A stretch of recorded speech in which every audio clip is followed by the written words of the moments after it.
We need like a theme song or something. Yeah, that would be nice. Hooday! Hooday! Who that? Yeah. Yeah, that's our new theme song.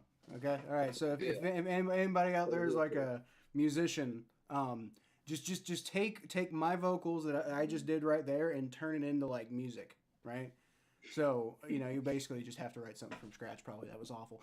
Anyway, we're here for another episode, and it's the dead season in the NFL. But there is news this week, and if you can't tell by the thumbnail and the title of the video, I mean this is a news episode. We're talking about NFL news in general, but no news is bigger in the NFL than George Pickens getting traded to the Pittsburgh Steelers. That's right, the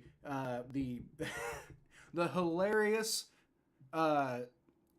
little baby son of Carl Pickens, which I know is not actually verified, but it's true in my head, is headed to the Dallas Cowboys. So, what are your initial thoughts, Mikey? So okay, so for the Steelers side of things, I don't understand this trade. Like I understand it. It's like Pickens is like a diva sort of, but to be fair, Steelers all they know is diva receivers at this point. It's like Mike AB, Tomlin's Chase whole thing. Claypool, yeah, AB, Claypool, Juju, Bryant, like their whole thing. Like Deontay Johnson even had some stuff to say at the end. Like And the all of them Steelers were blow up just in their face, to be fair. yeah. So I mean, but the thing I don't understand in this though is that George Pickens, one thing I will say, he was talented. All right, yeah, some games he would slack off, but like he was a talented receiver, and he was only 24. So I feel like you could have got more potential out of him. So I wouldn't have traded him to the Cowboys for a third round pick. I wouldn't have traded him unless you got like maybe a second, because it's like you still have potential with George Pickens. Plus, if you're not going to have a quarterback, you might as well have a receiver. But they got to rely on Roman Wilson.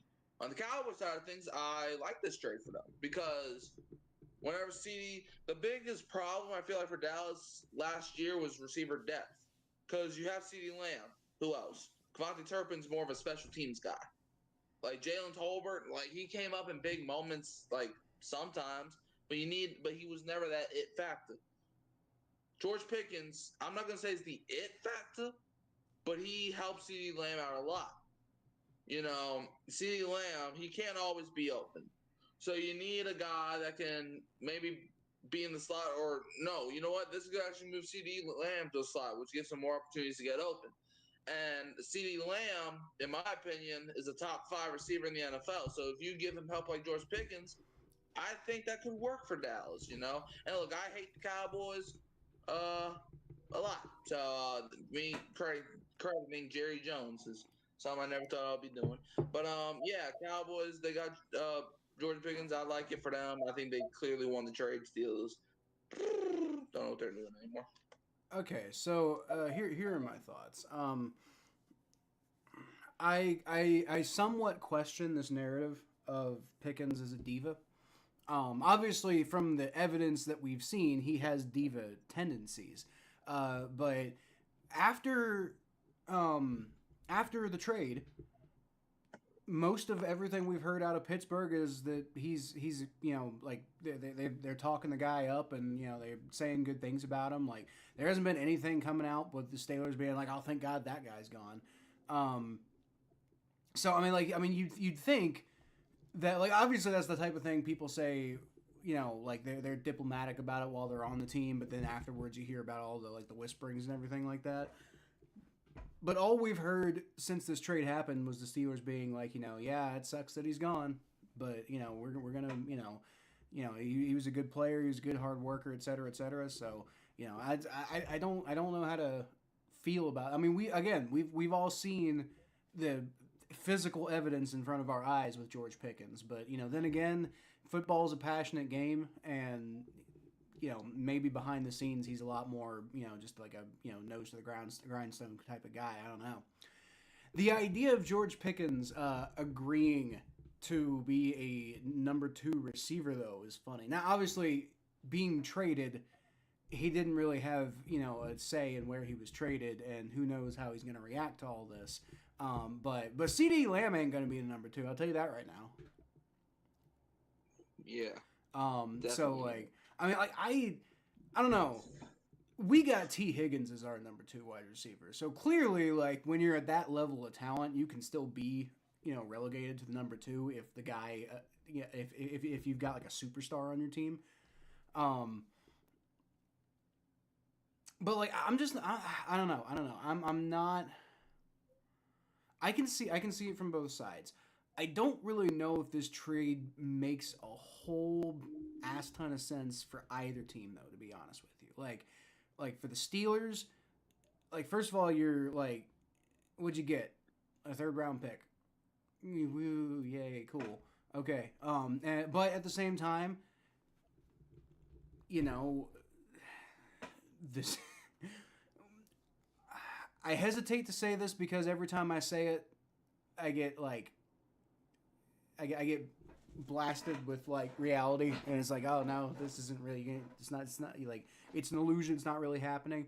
But if the Steelers are entering tank mode, rebuild mode, then getting rid of players like George Pickens. I mean, like, it's not like he was costing a ton of money. So like, I don't know why you'd trade him this early for a 3rd round pick.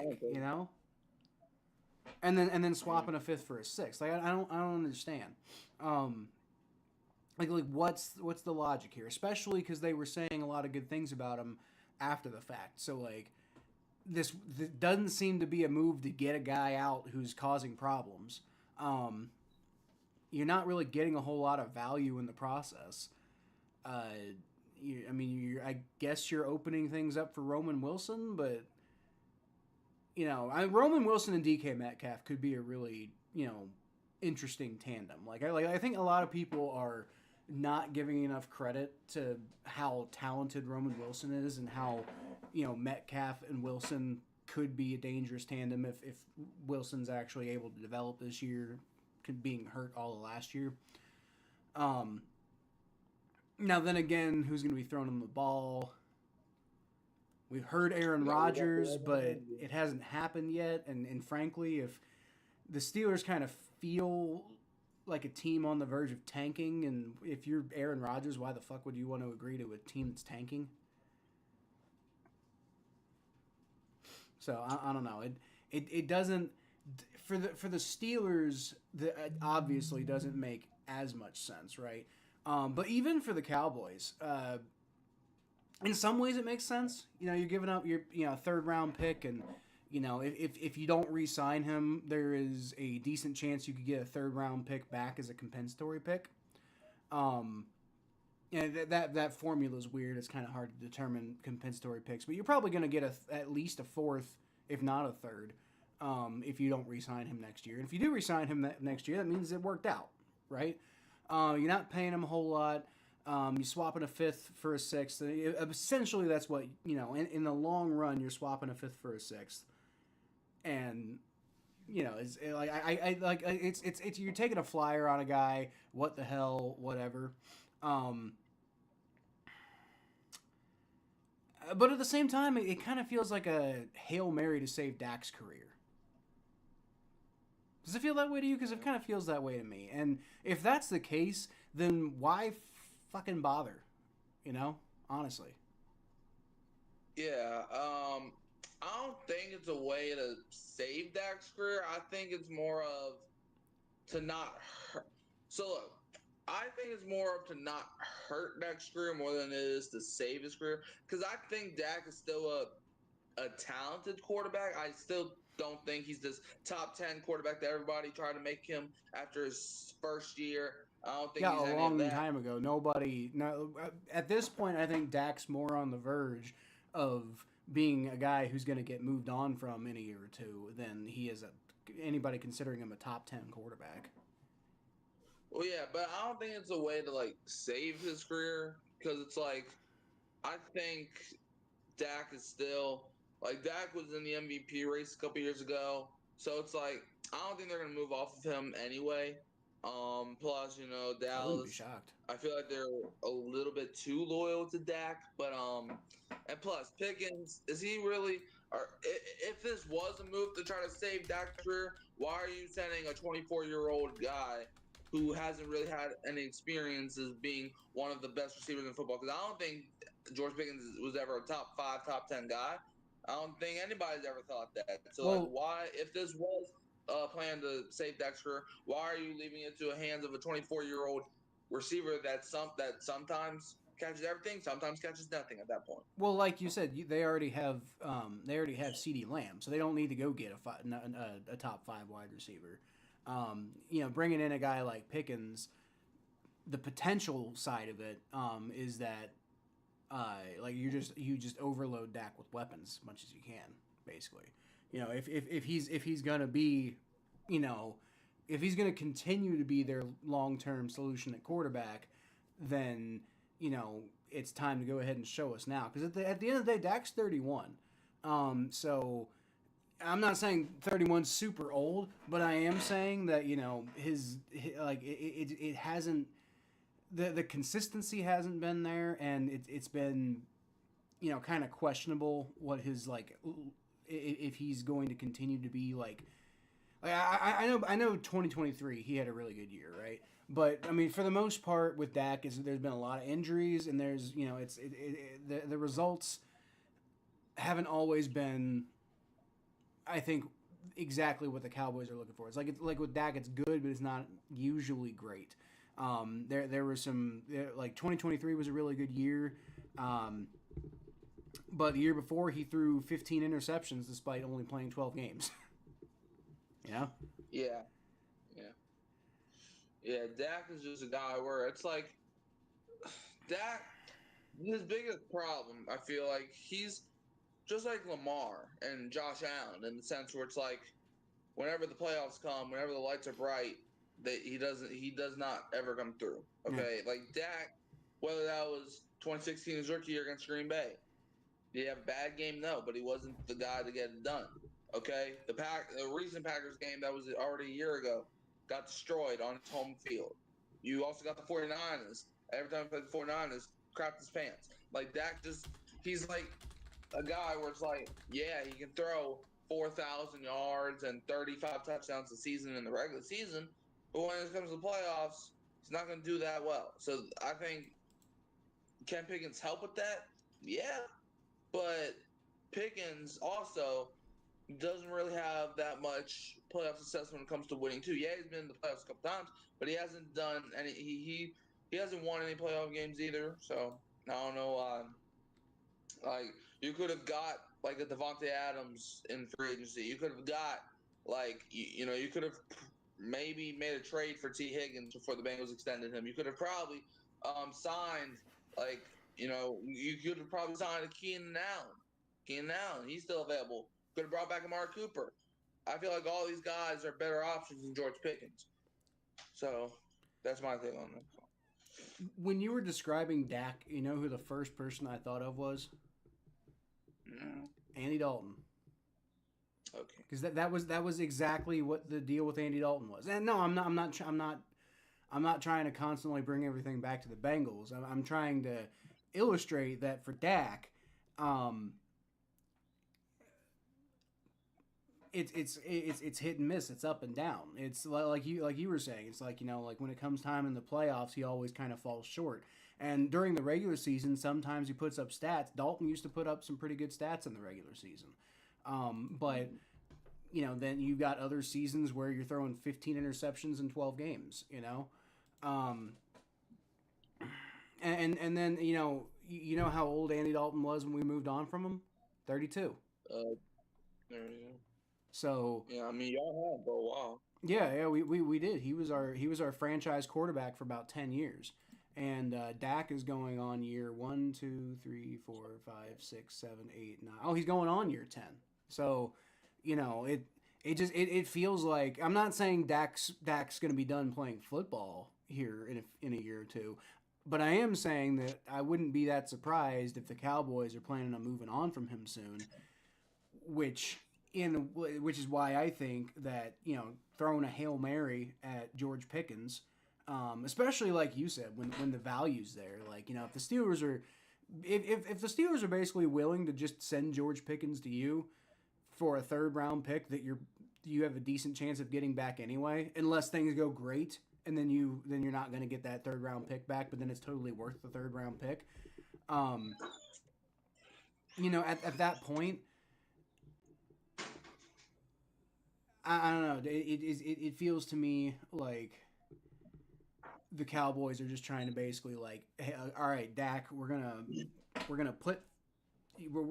give you what you need, and if you still don't succeed, then I think that tells us everything we need to know. Yeah, I mean Dak is like, I've been saying for a while. There was actually a time where Dak was a top 10 quarterback, or even a top 5 quarterback. Like there was a time where Dak was putting up amazing numbers, and at the time, has he won any playoff games? No, but he was still young. He was still developing. Like that 2020 season before his injury, when he tore his leg or whatever it was, before that injury, he was on pace to lead the league in passing yards. He was on pace to win MVP. He was on pace to like have the Cowboys in a great spot. Then he Well, got hurt, and then ever since then, it's like, what has Dak really done ever since then? I mean, he definitely had a good start in 2020, but he tore his ACL, I think, 5 games in. So I mean, like maybe was he on pace to win MVP? I guess maybe, but after like how can you tell after 5 games? I think he still finished the season with more yards than Lamar. That that would be hilarious, and I believe what you say. I think I don't know. I know he had more something than Lamar. I don't know what it was. Maybe I don't know. But definitely 2019 was like peak Dak. He threw for nearly 5,000 yards that year. His touchdown to interception ratio was really good. I mean, like 2019 was the year that you're thinking like Dak Prescott is. Like he's finally arrived. He's hit the scene, and then the way, like you said, the way he started in 2020, looking pretty good. It's just to me, it's been like ever since 2020. It just hasn't really felt the same. Like he had a pretty good 2021, but it wasn't quite at the level of 2019. And then since then, I mean, I know he got hurt in 22, and I know he got hurt last year, but that's part of being a great NFL quarterback is unfortunately not getting hurt. Yeah, you got all these guys like Mahomes, Josh Allen, Lamar. What makes these guys great, like, is what you're getting 17 games a season. Like, it's never, what are you getting 10 games a season? What are you getting 8 games a season? What are you getting 12 games a season? What are you getting 17 games? Unless they got the division clinched, the AFC East, the NFC North, whatever they got, whatever division they're in, unless they got that clinch and they sit a game, they're most likely playing all the games because they know how to preserve their body. Like Mahomes, Burrow, sometimes. Maybe not Burrow, sorry, but like Josh Allen, like really anybody. Dak's just unfortunately not one of them. Okay? Like he's a solid quarterback. He used to be a great quarterback, but now he's fallen off a bit. Like if I had to put him, if we were tiering quarterbacks, he's probably in a low B, high C at this point. Like he used to be at least mid A for me. But now he's probably at a low B, high C at this point, and maybe even a low C at this point. Like Dax just completely fall off the pedestal. And that's why I'm saying they might consider moving on from him in a couple years. Yeah, I mean it depends. Like I don't know what happens to the cap space if they get rid of him early, but I don't know. So. I don't know, but I mean, like, what's his current contract even? I know he just got paid last year. So. Well, yeah, but I mean that doesn't mean that they couldn't first of all trade him. Yeah. So they've got looks like after after 20, so basically 2 more years after this year. So like basically 3 more years. They're pretty much on the hook. And then after 2027, they could just straight up cut him, and it would be financially feasible. But the way I see it, they could trade him after. They could trade him after 2026. Like they could basically give him this year and next year, and if things don't work out, then they could trade him in 2027, or they could draft somebody in 2026 and basically have Dak mentor them in 2027, and by then Dak's going to be like 33 anyway, so I don't think it would be seen as particularly weird for them to be drafting a quarterback. Yeah, Dak is just. It's like Dak, for example, Tom Brady at age 33 and Dak at age 33 are two different people. All right, completely different. Tom Brady at age 33, if you mentioned the word quarterback in the draft process, you would probably get slapped upon your head. But Dak at age 33, if you mention quarterback, you're like, okay, sure, who's available? So, like, sometimes you got to be like, well, because sometimes, right, when quarterbacks get to that age, it depends on who the quarterback is. Like Aaron Rodgers, they drafted Jordan Love, but it wasn't until Rodgers was almost 40. Like Lamar, I don't know how old he is, but I think he's still young. So the Ravens got time before they got to question some things over there. I know Josh Allen's young, Burrow's young, Mahomes is young.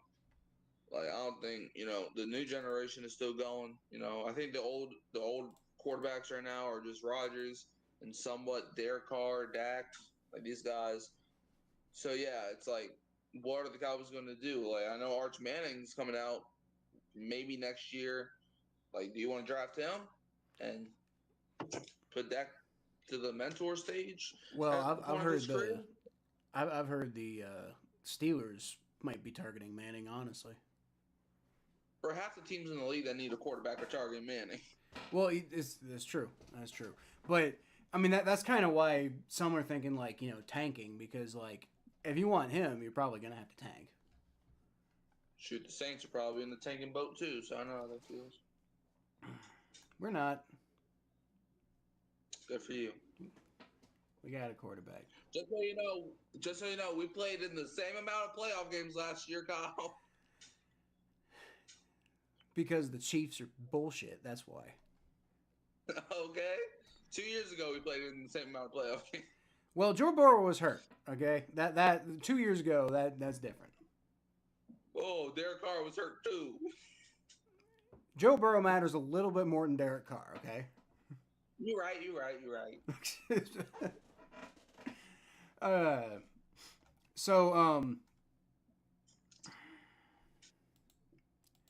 Yeah. What do you think about who won this trade? Cowboys.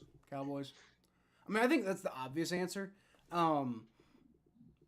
It would be difficult to make an argument that the Steelers won this trade, but I'll go ahead and do it since it seems like most people don't want to do it. So it's possible the Steelers won this trade because they're like, especially if they are. I don't think they're tanking, but if they are tanking, then this is a move to do it. They're accumulating picks. Perhaps the Cowboys can afford to just get the hell away from like the picks that they sent. They can afford to lose it, and they might even be able to make it back. But that doesn't change the fact that for the Steelers, that's a third round pick that they could potentially use on somebody good. And the Steelers have been up and down with drafting, so I wouldn't be shocked to see it work out. Typically, the Steelers do pretty well if they're going to be taking like a wide receiver in the third round. Second and third round guys, wide receivers tend to work out pretty well for the Steelers. In fact, George Pickens was the second round, so I wouldn't be shocked to see them be able to turn that one around. As much as I hate it. Yeah. But there's also like what exactly was going on with George Pickens. Maybe it's good for the Steelers to shed that, But if they're going to do that, then maybe stop bringing in guys like George Pickens and Antonio Brown and all those guys you were mentioning before. Like maybe, like if you're going to reform the locker room, maybe don't just bring in new guys that do the same exact fucking thing. Yeah, I feel like everybody's talking George about Pickens, your Steelers, King Bozo. Everybody. That's the whole topic of all NFL circles right now. Yeah, I feel like George Pickens kind of reminds me of Chase Claypool. If y'all remember, Chase Claypool when he got drafted by the Steelers in the second round, back in 2020. One of my favorite Steelers of all time. All right, but Chase Claypool was a dog his rookie year, to the point where he had this big ego, and I don't know if George Pickens has this ego yet, but on this field he was ready to fight somebody, and no, I have proof. I'm not just saying this. I saw it. But you got Chase Claypool saying, "Oh, I'm a top 3 receiver," and there's nothing that you can do to change my mind about it. And then he goes to Miami. But no, then he goes to Chicago. He refuses to block. Goes to Miami. Goes to Buffalo. Goes to the CFL. And I don't even know where he's at now. He still might be in the CFL. I don't think George Pickens is going to end up there, but, he has to watch himself.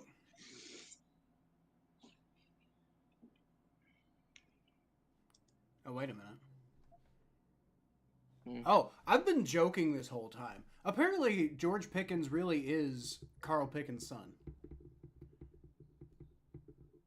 Yeah. Now it's a whole absentee father type of thing. So that's an issue. But that just sounds like Carl Pickens to me. He was a piece of shit. The Bengals have a whole.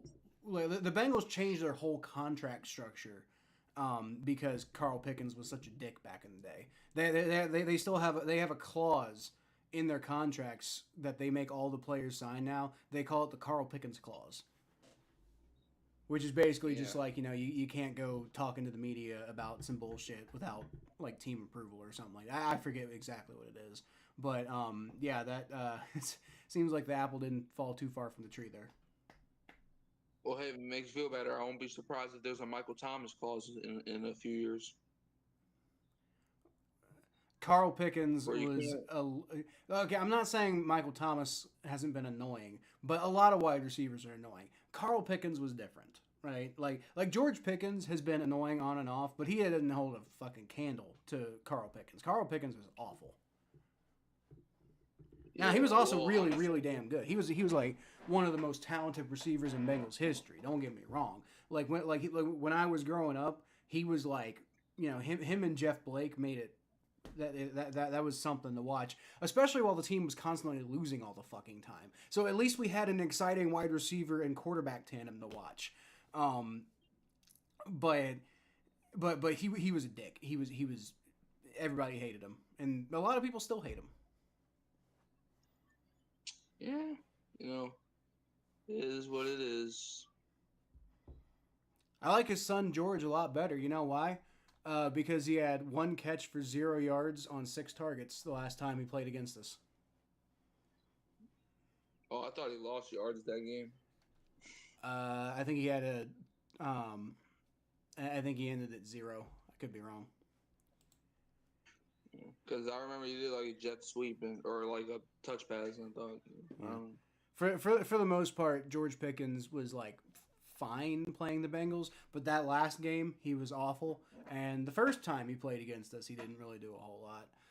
Now he also had that like 2 touchdown, almost 200-yard performance against us that one time, which made me very sad. But it obviously didn't really lead to a whole lot. So in the long run, I'll always remember him for the guy who just was constantly dropping the ball and then pissing Mikey off because he lost a bet to me. Bruh. Man. Okay. Yeah. Okay. Yeah, I still remember that bit. Juju Smith-Schuster, like, I'm honestly like, I would imagine you may feel the same way, King Bozo, but it fills me with just absolute vile and disgust that Juju Smith-Schuster won a Super Bowl with the Chiefs. I just hate that. I hate that. That makes me so sad. Like, his time as a Steeler for me will always be defined by the big ass hit that Von Bell landed on Juju because Juju was like, I'm going to dance on people's logos, and then Von Bell just like smacked him, and we recovered a fumble and won a game. It was back in 2020. The Bengals were awful. Joe Burrow was hurt all year. Ryan Finley that game. Yeah, we started Ryan Finley that game, but we won partially because Juju was a complete turd basket, and it like that play makes me smile, but I hate Juju Smith-Schuster and the fact that he won a Super Bowl with the Chiefs. Just God, the bad guys win sometimes, and it makes me sad. Yeah. Well, if it makes you feel better, Atlanta hasn't won nothing. That doesn't make me feel any better at all. I mean, the one time they've been in the Super Bowl two times in my life, but I wasn't paying any attention the first time because I was like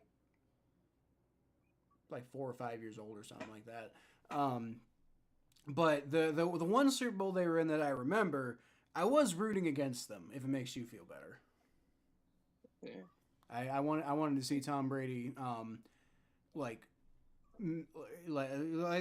because for the longest time, Steelers fans were like, anytime you talk to them, they were like 6 rings, and that was the end of the conversation. But then Tom Brady got 6 rings by himself, and that just shut Steelers fans up. It was hilarious. I love it. That's nice.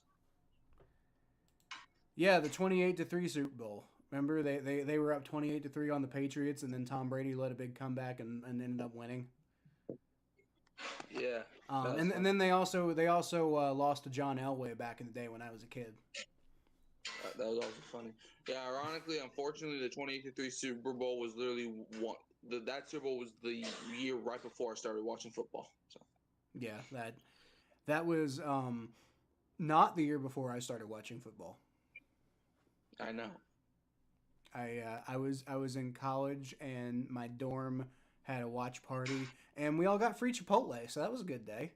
And then I remember when it was 28-3. It might have been when it was 28-9 later on. I don't know, but it was pretty early on in that point.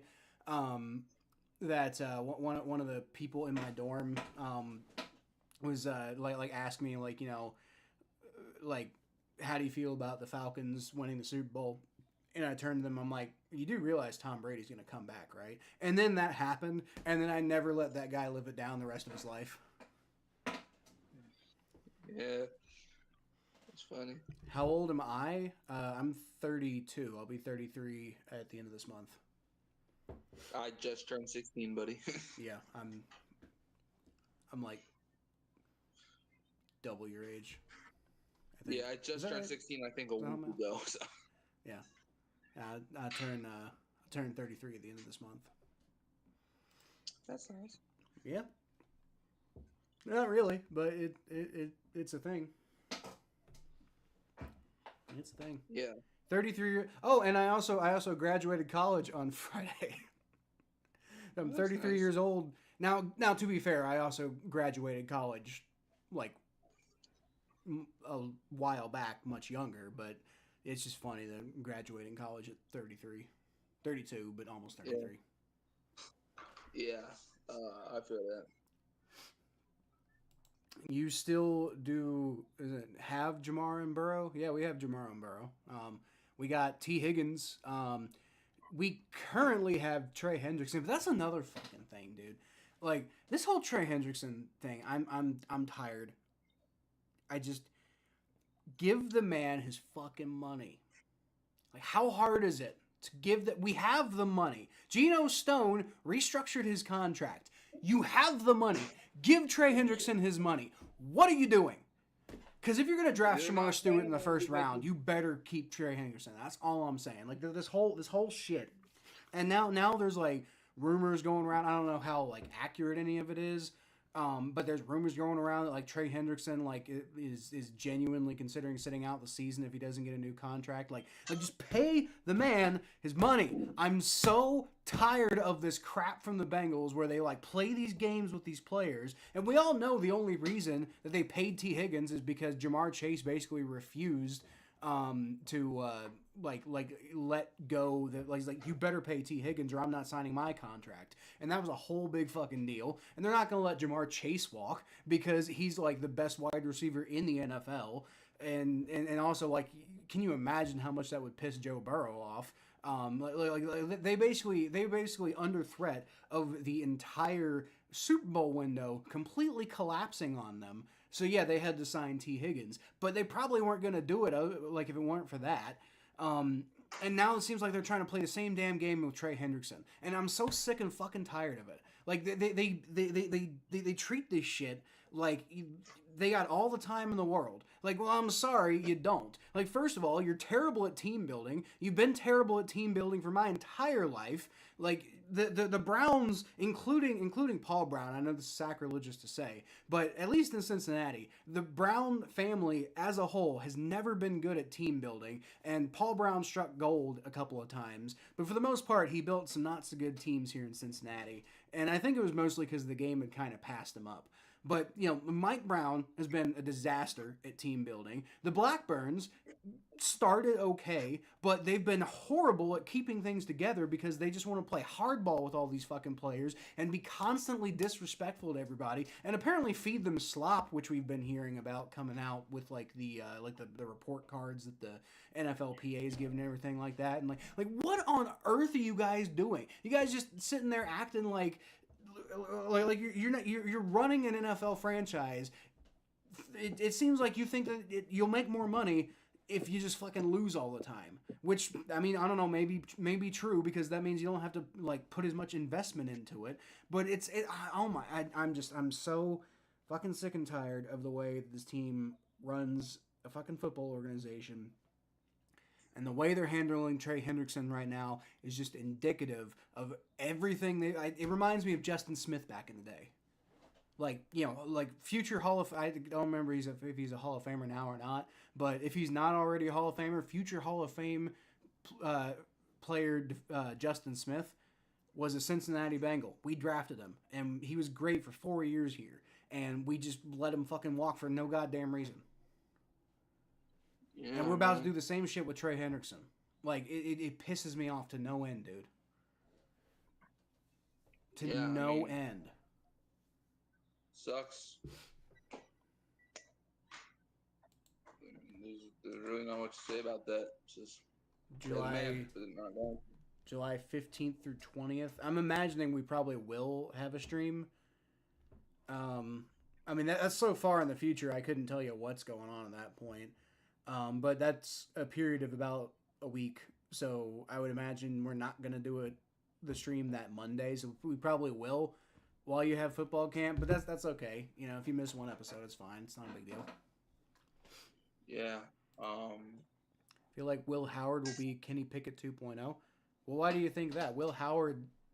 Kenny Pickett was drafted in the first round.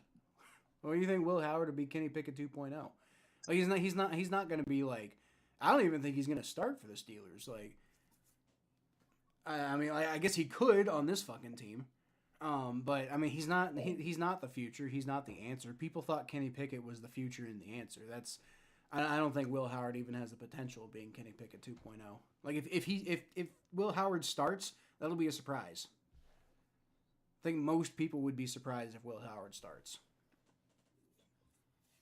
Shoot, I think Will Howard actually might be the best quarterback in that room, and I don't think Will Howard's good at all. That's how bad their room is. That's kind of my point. Like, he might be the best quarterback in that room, but being a rookie and also not being that good, he's almost certainly not going to start. And by the time he has a chance to start, they'll probably have somebody better in there. Probably. Yeah. I mean, it sounds like they're still holding out for Aaron Rodgers, but I don't know. If I'm Aaron Rodgers, why the fuck would you want to go to the Steelers? Like, I mean, Aaron Rodgers is weird, and he has like his own motivations for doing literally anything. So I mean, I guess who fucking cares? From Aaron Rodgers' perspective, just go wherever you want to go for the sake of wanting to go there. It's not really about winning football games, clearly by going to the Jets. But at the same time, like, if you have a competitive bone in your body and you're a quarterback, like a future Hall of Fame quarterback, free agent, why would you want to go to the Steelers right now? What on earth about the Steelers makes you think, yeah, that's a team I want to play for? Like, they got some good defensive players, and that's about it. They ain't got shit on offense. Like, they lost Najee Harris. They just traded away George Pickens, so now they have like DK Metcalf and I guess Roman Wilson, but you don't even know what you're getting out of Roman Wilson. That offensive line still isn't good. You know, it's better than it was, but it's not good. Yeah, it's like So like, why? If you're an NFL quarterback, like if I'm Aaron Rodgers, I'm thinking about retiring if the Steelers are my only option. yeah. The only team I could see him going that he could be successful is the Vikings. But do they want him anymore? Which would be absolutely hilarious. Like I would just like Yeah, look, dude. I like Tom Grassi. Don't get me wrong, but at the same time, can you imagine what that year would be like for Tom if Aaron Rodgers goes to the Vikings, and not only Aaron Rodgers goes to the Vikings, but is successful with the Vikings. I'm not saying wins a Super Bowl, but I'm saying he's good and he's competitive. Maybe even wins the division. Yeah, but hey, Aaron Jones is also over there too. So just imagine. That would be funny. I don't think, as like you said though, I don't think it's gonna happen. That would have been hilarious though. Yeah, Too bad Tom Grassi didn't have a YouTube channel back in 2008 or 2009 when Brett Favre joined the Vikings. That was a great year, wasn't it? I'm okay. I mean, 2009 was a fine year for me as a Bengals fan. It wasn't like the best year ever, but back then it was a pretty damn good year because that was the second time the Bengals had made the playoffs in my entire life at that point. So, you know, I 2009 was fine for me, and then I had no issue with Drew Brees and the Saints, so I was totally cool to see them win. Never been a big fan of Peyton Manning, so that was good too. 2009 was a pretty good year. Now the problem is we were coming off, we were coming off the Steelers being Super Bowl champions, so that didn't feel good. Yeah. And then you had to also watch the Steelers go back to Super Bowl. You know, they didn't beat the Packers, but they went back. So. Yeah, sort of. That was the next year.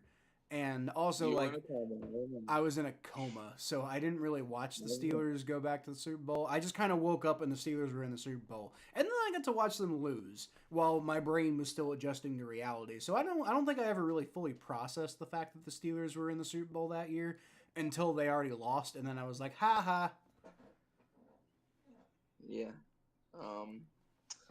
Well, Kyle, can we talk about Eli Apple now? Yes, we can. We can. I would like for you to get your thoughts on Eli Apple and his recent comments out. All right, because I let you go on your rant. Now it's time for me to go on mine. No, so look, it's ironic. I feel like that was what Eli Apple said. I feel like that was something I wasn't supposed to see, because it's like sometimes I'm just scrolling on the internet where it says Saints news, right? And this thing is like, it says Saints longtime rival says, like, apologizes to New Orleans. And I'm like, what, did the Falcons player apologize for calling us mean names or whatever? And then I looked to see who it was. And it was Eli Apple. And I'm like, what does this dude got to say? And it says that he reflected fondly of his time. And basically, long story short, you know, it's like he was basically the entire thing. I feel like he was just trying to say where it's like he said some stuff that rubbed the Saints fans the wrong way, and he also mentioned the Giants too. And look, I can forgive him, but it's going to take me a while for me to forget what he said because I'm sorry, but when the Giants saw you, when every team in the league saw you get beat, burnt toast after burnt toast, the Saints gave you a chance. And my thing is, he apologized, but I feel like this was my career. Ever since I made that comment, my career just went down, right? Because that was right before he got torched by Cooper Kupp on that Super Bowl play. And then what happened after that? The next year against the Chiefs, like on the third down, he gets a holding call. And I'm pretty sure they scored on that drive too. And then also, then he just bounced around from the Dolphins to Chargers. So I don't see this as an actual apology. I'm sorry. I see right through people. Eli Apple, I think this is just a sympathy thing. He's trying to get New Orleans back on his side. I'm sorry. I'll forgive him, but I still don't understand. Like, I just don't understand why he even said that. Like, he was just. I understand he was young, but like, he could literally beat his team. Could not even him. His team could beat your team, and he'll be the first person to say that, "Hey, we beat you." Like, I don't buy none of this guy's crap. Like, this guy, like, he apologized. Congratulations. You want a cookie for that? Like, you still said some outlandish stuff. Like, you said some stuff that it wasn't like, well, it was personal. It's not like anything to like really like bicker over. But at the same time, it's like you're coming at the city and now all of a sudden you want an apology. That's like, man, I'm not even gonna describe it. That's how bad it is. Like, I don't want to hear your apologies, man. I'm sorry. I don't want to hear it. All right, this is just a sympathy thing. Like, he just wants New Orleans back on the side because his career's not going well. Like, he's not on the team. I don't want to hear that. Okay, so here's my thoughts on that though. I don't know if I agree with all of your analyses about why he's saying what he's saying, because one, he was in New Orleans for a year, he didn't do shit there, so I don't think there's much of a need for him really to get New Orleans back on his side because like why would he bother like it's not like he needs to harken back to his glory days in New Orleans or anything like that. That's not what His he like you also mentioned something about like I don't remember if this is what he said specifically, but you mentioned something about like he like it was what he said. His whole career went downhill after he said that. But like, what are you talking about? He was a bust with the Giants. He wasn't any better with the Saints. His career peaked, frankly, in Cincinnati, and yeah, he got blasted by Cooper Kupp in the Super Bowl. But that was still his best season of all time. Easily, it was 2021, and he had some bad plays in 2021, but he also had some really good plays. And I would argue that some of those plays, we don't get to the Super Bowl without him making those plays. So I mean, there's a reason why I have been pro Eli Apple largely, at least since since my early days on this channel where I was constantly trashing the guy, and then I had to apologize to him because he started making some really good plays and ended up doing some really good things for us. And I've been a fan of Eli Apple since, and I wish he'd come back because our secondary has been trash ever since he left. So I don't quite think that it makes any sense for him to need to get New Orleans back on his side or to like redeem his like I think perhaps the guy just feels bad for what he said, honestly, like because I don't think there's much like I don't think there's much to redeem there necessarily. Like he was bad until he was consistently bad until he came to Cincinnati. Yeah. And he hasn't been good since, but yeah. Kyle, I understand, and look, I do think part of it was where he did feel bad, and I understand that, but like, it's one of those things where it's gonna have to take time for me to actually wrap my head around this, because like, I think most of it was he was young and he was all the power, I'm on the Bengals and we're in the AFC Championship. All that power went to his head. And now that the Super Bowl happened, like a few years ago, like I don't think anybody really hated Eli Apple. Like, don't get me wrong, Eli Apple was dookie. Like, and some people, but like, it wasn't really until that moment, like since he was till he went to the Bengals, where he started. Like, yeah, he was talking trash, but then he just got outlandish. Like, he just started saying some outlandish stuff, and then now he's giving us now he's giving us his apology. And look, I do hope what I do hope happens is that Eli Apple he has to prove. All right, but Eli Apple has to prove these words, okay? And it's not just by. I just don't want Eli Apple like he can talk trash, that's fine. But I just don't want him saying that type of stuff, saying just trashing on the city. Like that's uncalled for. Like the city, like we tried to embrace you. We tried. But you gave us nothing to embrace. Right. So that's kind of my point, though. Like, to get New Orleans back on his side, that would imply that New Orleans was like a big fan of him in the first place. Like, and he didn't do anything there. Like he was a first round bust that y'all gave a second chance to, and he wasn't any good. So you let him go, and then we gave him a third chance, and he did okay there. And you could probably argue the whole reason he's still in the NFL at all in the first place is because of what he did in Cincinnati. Um, but I don't know. I don't see any need for him to like other than personally feeling bad. Like oh like you said he was young and he said some stupid things. Um, Corey Dillon's done that a few times recently. Like a Bengals running back legend, but he was also like hated in a lot of ways too because he couldn't keep his mouth shut and he was constantly trashing the Bengals and the city and et cetera, et cetera. He once said he'd rather flip burgers than play for Cincinnati. But recently he's like been more active within the Bengals community and he's been like apologizing and to some extent I think it's a legacy thing for him because he did have a great career in Cincinnati. But you can also tell that I think it's genuinely coming from a place who's like, I was young, I said some stuff I shouldn't have said, et cetera, et cetera. I think for Eli Apple, it's just he's like, man, I let it go to my head and I shouldn't have. Like so, Yeah. so you're like Yeah. he needs to prove it. But like what prove what? Like it's I like how would he prove it? Like just don't talk trash about New Orleans anymore, which it sounds like he's probably going to do anyway.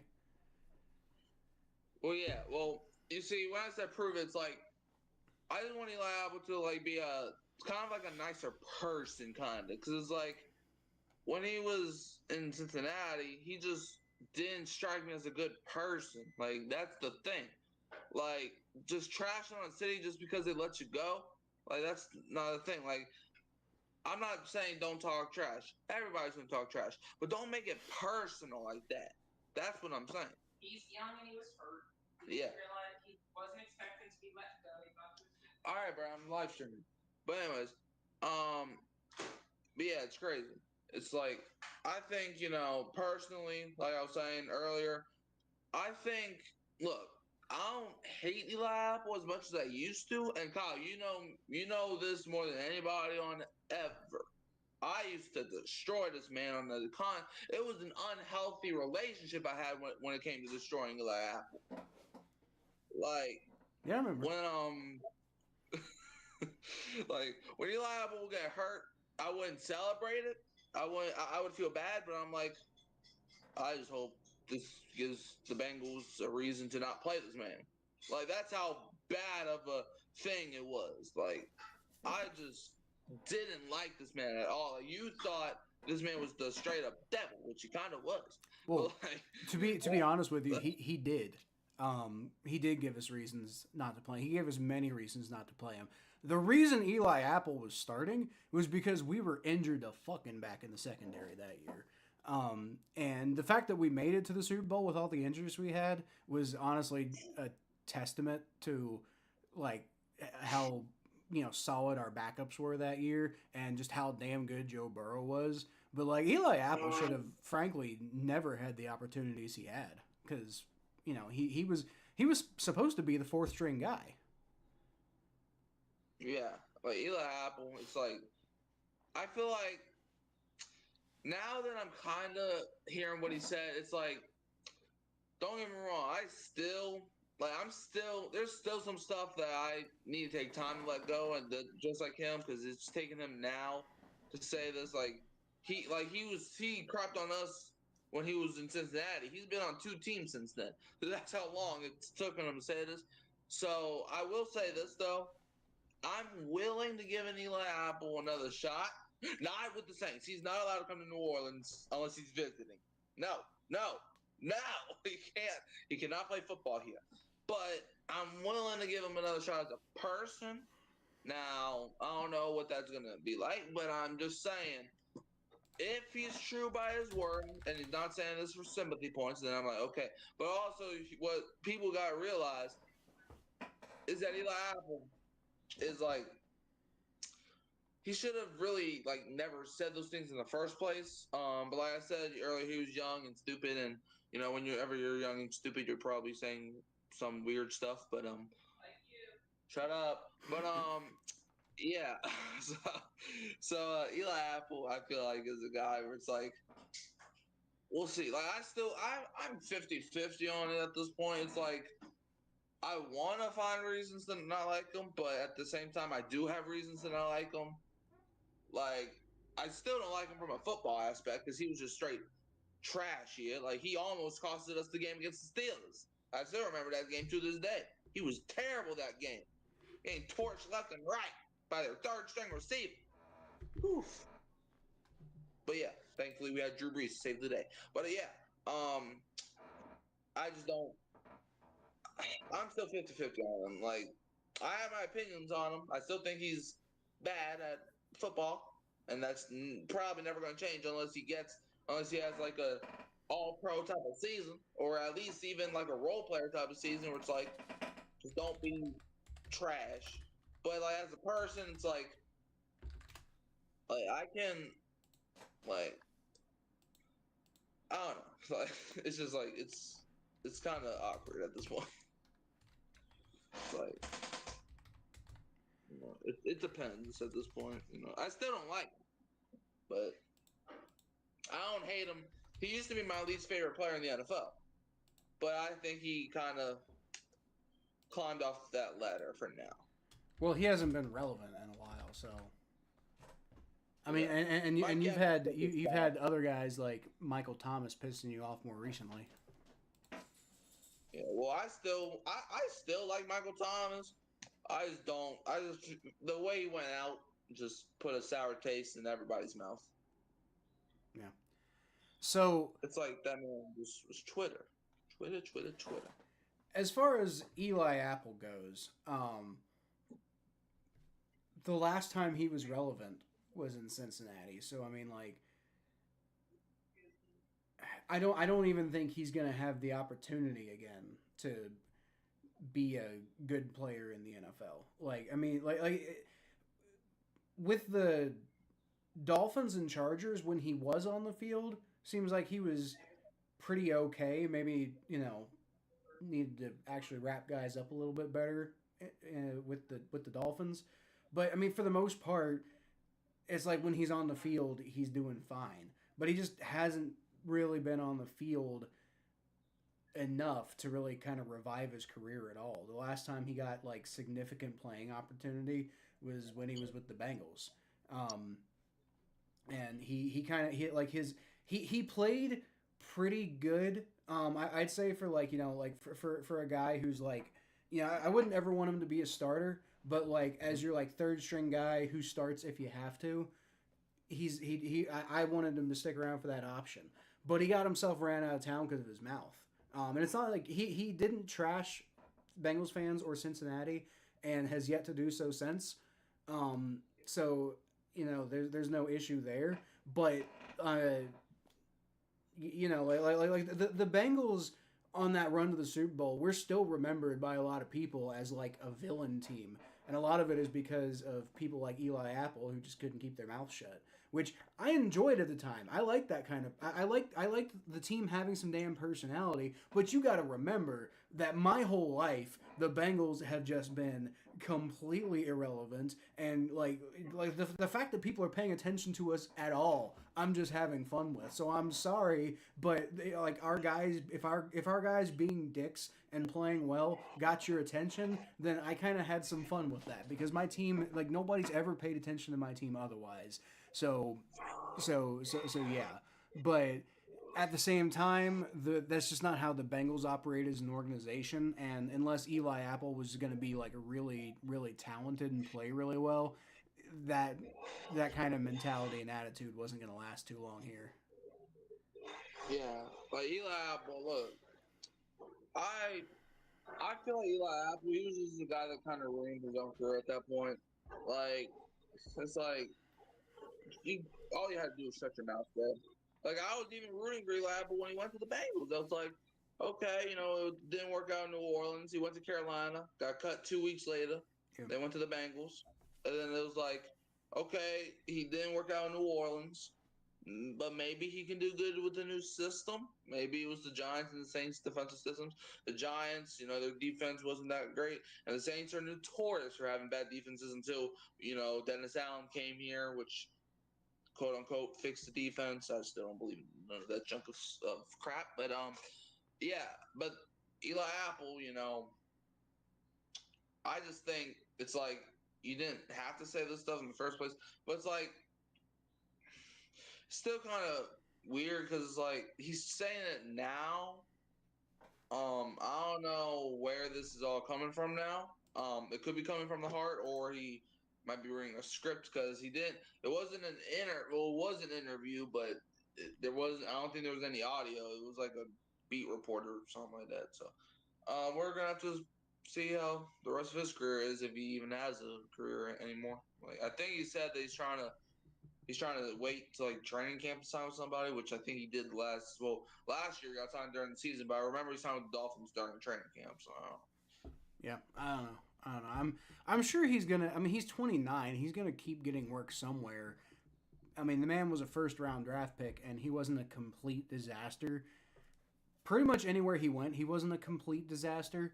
I mean, you could argue. I mean, he was a bust with the Giants because he didn't work out. But it's not like he was just like constantly shooting them in the foot. Like he wasn't good enough to keep the job. And ultimately, if you're not good enough to keep the job as a first round pick, then you're a bust.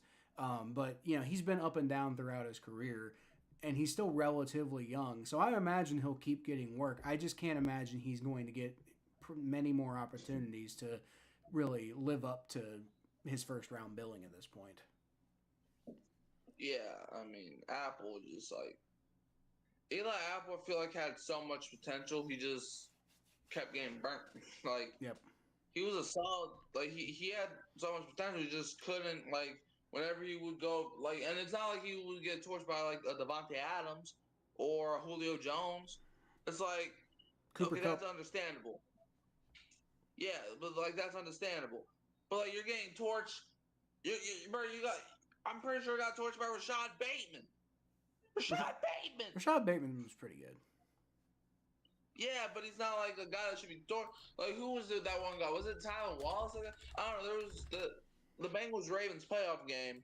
He got torched by somebody for a long touchdown. I forgot who it was, but it wasn't a top 2 or top 3 receiver on that team. I know that. Yeah, I don't think. I definitely don't think it was Rashad Bateman. Like Rashad Bateman's a talented player. The man was a first round pick, and he's had some injury issues, but he's a damn good player.